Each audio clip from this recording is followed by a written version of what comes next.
I recently visited South Africa. I was so touched. You went to Cape Town? I went to Cape Town, and I was so touched by the women that I met.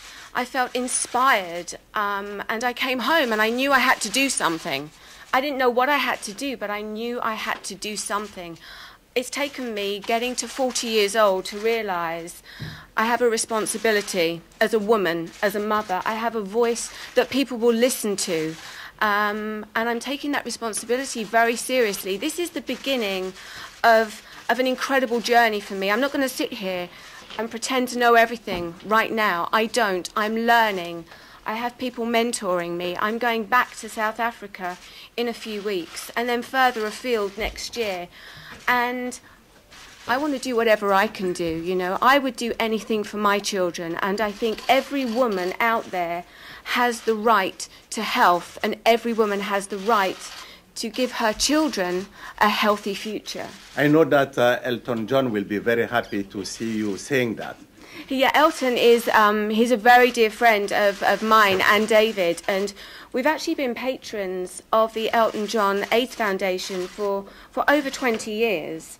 So I've been working a lot with lots of AIDS charities for many years, but it's only now that I realise I have to step forward. I have to do whatever it is that I can do. And I'm learning. I want to learn. I want to do field trips. I want to get to know the women. I want to understand them. It was life-changing when I went to South Africa, and it made me realise that I can speak on behalf of these women because for some reason people will listen to me.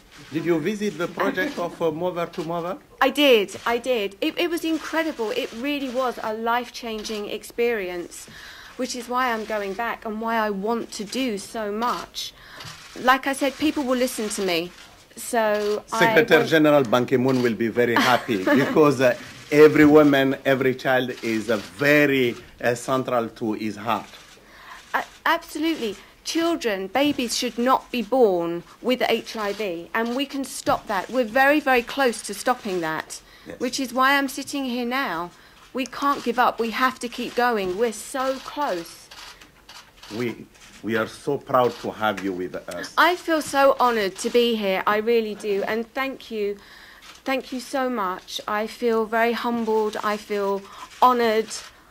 And thank you for mentoring me through this as well. I have so much to learn. This is just the beginning for me. This is the beginning of a very, very important journey for me. You know, I've supported many AIDS charities over the years. I've been a patron to the Elton John AIDS Foundation for over 20 years. So I've always been involved, but in the background. And when I was lucky enough to visit South Africa a few months ago, it changed how I feel.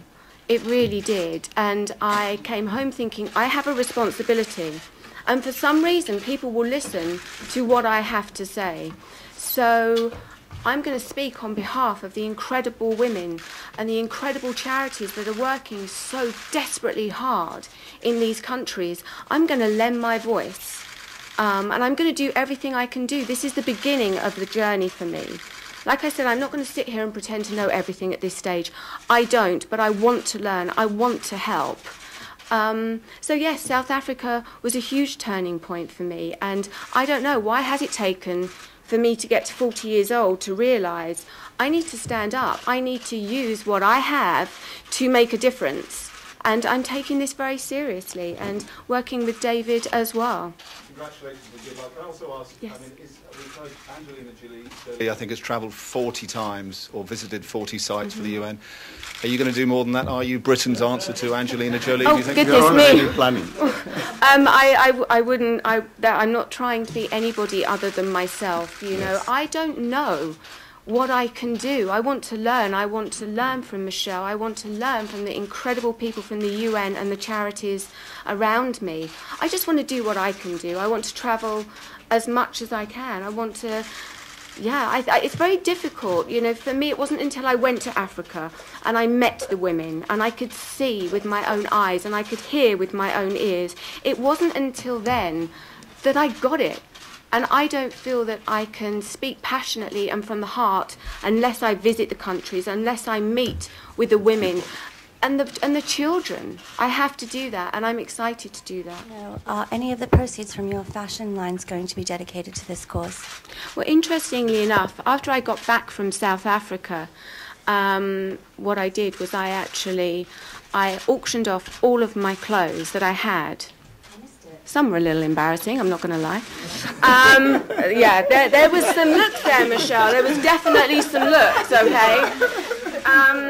So I auctioned off all of my clothes, and we haven't got the final figures in yet, but hundreds of thousands of pounds were raised. 100% went to Mothers, actually, and I can see Mitch, hi Mitch, who has been hugely instrumental in bringing me here today. He took me to South Africa, he opened my eyes, and I'm so grateful to Mitch for that.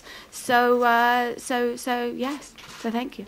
You know, when I went to South Africa, I didn't know how I was going to feel. I didn't know who I was going to meet. And I met a lot of incredible people from the charities, incredible people from Michelle's team. And the women, I have never ever met women so strong, so focused, so passionate, and women that want to help women. I am a strong supporter of women. I want to empower women. I want to make women feel powerful. I think your friend Annie Lennox will be very happy to hear that. I mean, I've known Annie Lennox for many, many years, and she's always been a woman that I have so much admiration and respect for. She's talented, she's beautiful, she gives back so much. And when I got back from South Africa, myself and Annie and her incredible husband Mitch went for lunch, because we came back and I said, you know, what can I do? I don't know what I can do. I don't know, but I'm ready to do it now. Why has it taken me this long to realise it? I don't know, but I want to do it. Help me help. But I mean, again, I have never met such incredible women than I met when I was out there. And it made me realise I can be their voice. They can't be here today. So I can be their voice. I can speak on their behalf, because it's remarkable. They're remarkably strong women.